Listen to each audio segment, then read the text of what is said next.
урматтуу балдар, бүгүнкү биздин сабагыбыздын темасы кесибин сүйгөн инсандар. Грамматикалык материал бир тутумдуу жана эки тутумдуу сүйлөмдөр. Бүгүнкү сабакта бир жана эки тутумдуу жөнөкөй сүйлөмдөрдү кеңирде колдонуп машыгасыңар. Аларды колдонуп кыргыз мамлекетинин өнүгүүсүнө чоң салым кошкон кесибин сүйгөн инсандар жөнүндө айтып жана жазып бересиңер. Ийгиликке жетүү үчүн эмгектенүү керектиги жөнүндө ой жүгүртүп диалог чыгарасыңар. Исаак Ньютон айткандай, мен башкаларга караганда иш үстүндө көбүрөөк отура алам. Менин акылдуулуумду болгон сыры ушул деп айтып кеткен. Ал эми Эйнштейн менде эч кандай талант деле жок. Болгону өжөлүк, анан бир нерсени билүүгө жанталашып кызыккандык гана бар деп айткан. Сиздер мага бүгүнкү сабакта сабактын жүрүшүндө төмөнгү суроолорго жооп табасыздар. Биринчи, окумуштуулардын эмгек жөнүндө айткан ойлорун эмне үчүн муунга сактап келебиз? Таланттуу болуп төрөлүш үчүн керекпи же талантты эмгек жаратабы? Ийгиликтүү адамдар кандай жетишкендиктерге умтулушат? Төмөнкү активдүү сөздөр менен таанышабыз. Атактуу инсандар, илимий эмгек, илимпоз, жан дүйнөнүн тынчтыгы, кайрымдуулук иштери жана бейтап. Ушул сөздөрдүн синонимдерин тапкыла. Атактуу инсандар киши, илимий эмгек белгилүү адамдар, илимпоз илимий иш, кайрымдуулук иштери окумуштуу адам, жардам колун сунуу. Бул сөздөр туурабы, туура эмеспи? Кана бир аз убакыт беребиз. Андан кийин туура тапкан болсоңор, баарыңа карап чыгып, туура жооп караңыздар. Текшеребиз. Атактуу инсандар булар белгилүү адамдар, илимий эмгек, илимий иш, илимпоз окумуштуу, кайрымдуулук иштери жардам колун сунуу адам, бул киши. Бул сөздөрдүн баардыгынын эмнесин таптык? Синоним. Эгерде сиздер баарыңыздар ушундай болуп тапсаңыздар, туура тапты деп ишенич арттырабыз. Бул жерде жаратылыштын кооздук жерлери турат. Карагыла, жан дүйнө, адамдардын жан дүйнөсүнүн тынчтыгы өтө маанилүү. Адамдардын жан дүйнөсүнүн тынчтыгы өтө маанилүү. Сыймык Бейшекеев кайрымдуулук иштерин кантип жүргүзгөн? Мүмкүнчүлүгү чектелген адамдар деп аталган кайрымдуулук концерттерин өткөрөт. Жөнөкөй сүйлөм бир тутумдуу жана эки тутумдуу сүйлөм болот. Мисалы, Кыргыз Республикасына эмгек сиңирген коомдук ишмер. Ким? Ишмер. Бул кандай сүйлөм экен? Бир тутумдуу сүйлөм. Ал эми эки тутумдуу сүйлөм. Мисалы, мен эл үчүн ак ниет менен иштегендердин кызматы маанилүү. Мен үчүн ак ниет менен иштегендердин кызматы маанилүү. Эмнеси маанилүү? Кызматы. Эмне маанилүү? Маанилүү. Эки тутумдуу сүйлөмдө энин да баягыштоочтун да тутуму бар. Мен үчүн ак ниет менен иштегендердин кызматы маанилүү. Энин тутуму ак ниет менен иштегендердин кызматы маанилүү. Баяндоочтун тутуму мен үчүн маанилүү. Бул жерде кайсы сөз экен маанилүү. Бул жерде сиздер эки адамдын сүрөтү көрүнбөгөн сүрөттү көрүп турасыздар. Бул жерде эки инсан жөнүндө сөз болот.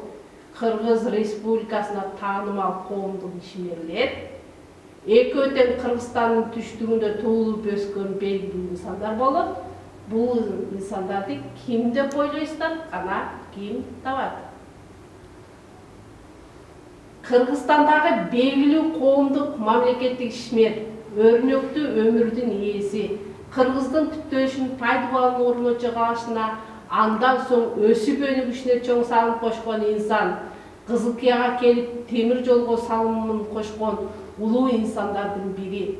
1938 жылы Кызылкия шаардык кеңешинин төрагасынын орун басары, Андан соң Кыргыз көмүр трестинин башчысынын биринчи орун басарлык иш кызматында иштейт. Мамлекеттик жогорку кызматтарда эмгектенген жылдары СССРдин жана Кыргыз ССР жогорку кеңештеринин биринчи 9 чакырылышынын депутаты болуп шайланган. Кызылкия шаардык тарых музейине жана шаардык борбордук студенттер дем алуу багына мектептерге, кесиптик колледждерге, айылдарга анын ысымы ыйгарылган. Бул кайсы киши таап аласыздар? Экинчи, Кыргызстандагы белгилүү мамлекеттик ишмер, Кыргыз Республикасынын эл баатыры 1949-жылы Учкоргон кыштагындагы 8 жылдык мектеп бүткөндөн кийин Кызылкиядагы тоо техникумун артыкчылык диплому менен аяктайт. Институтту бүткөндөн кийин алгачкы 5 жылда Кызылкия көмүр башкармалыгынын Комсомольская кентинде участка начальнигинин жардамчысы, тоо мастери, участканын инженери, Кыргыз көмүр трестинин башкы инженеринин жардамчысы болуп эмгектенет. 1990-жылдын апрель-декабрь айында Кыргыз ССР жогорку кеңешинин төрагасы болгон. Ал эми 1995-жылкы президенттик шайлоодо Аскар Акаевдин негизги атаандашы болгон. Бул ким табасыздар? Суроолорго жооп бергиле. Бул инсандар Кыргызстанда кандай иштерди кылышкан? Белгилүү инсандар кантип эл арасында таанылган? Ийгиликке жетүү үчүн эмне кылуу керек? Биринчи санаңыз, эгерде сиздер ушул инсан экенин ойлосоңуздар, бул ким экен? Төрөбай Кулатов. Төрөбай Кулатов биздин тоо техникалык колледжинин атына дагы эмне кылган экен? Коюлган.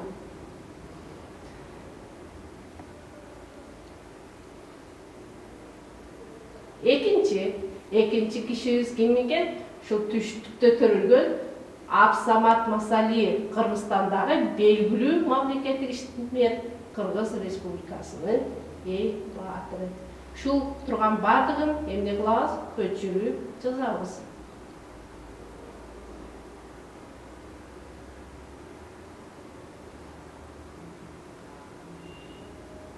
Эми сүйлөмдөрдү толуктап бүтүрөбүз. Өзүнө жаккан кесипти аныктоо үчүн эмне кылыш керек? Көздөгөн максатка жетүү үчүн эмне кылуу керек? Өз кесибиңде ийгиликке жетүү үчүн эмне кыла аласың? Элге таанылуу үчүн эмне кыласың? Балдар, ар бир суроого жооп бергенге аракет кылабыз. Дүйнө жүзүнө белгилүү атактуу эмгектин артынан чоң ийгиликтер жараткан, анын чыгармаларын баары кызыгып окушкан чыган инсан бул Чыңгыз Айтматов жөнүндө сөз кылабыз. Чыңгыз Төрөкулович Айтматов. Бул ким? Дүйнө жүзүнө белгилүү жазуучу. Анын китептери 176 тилге которулуп, 60 миллиондон ашык нуска менен басылган. Ал кайсы жерде төрөлгөн экен? 1928-жылы 12 декабрда Талас облусунун Шекер айылында төрөлгөн. Анын чыгармалары баарыбызга белгилүүбү? Туура айтасыңар.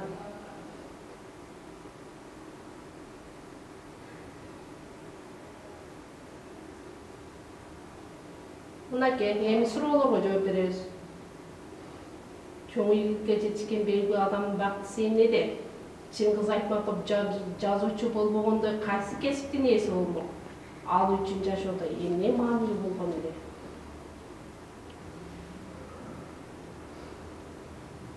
Тексттин мазмуну боюнча сүйлөмдөрдү улантып чыгабыз. Жазуучунун эң негизги көздөгөн максаты эмне болгон? Ал үчүн чыгарманын саны эмес, анын эмнеси керек болгон? Алган эмгек акысын жана пенсиясын эмнеге жумшаган? Баарыбыз ойлонобуз, тактайбыз. Эми өзүбүздү өзүбүз текшеребиз. Жазуучунун эң негизги көздөгөн максаты элдин тынчтыгы жана жашоосу болгон. Ал үчүн чыгарманын саны эмес, анын сапаты маанилүү эле.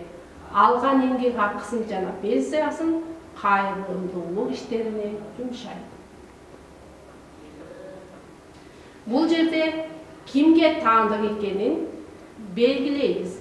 Абсамат Масалиевге, Чыңгыз Айтматовго.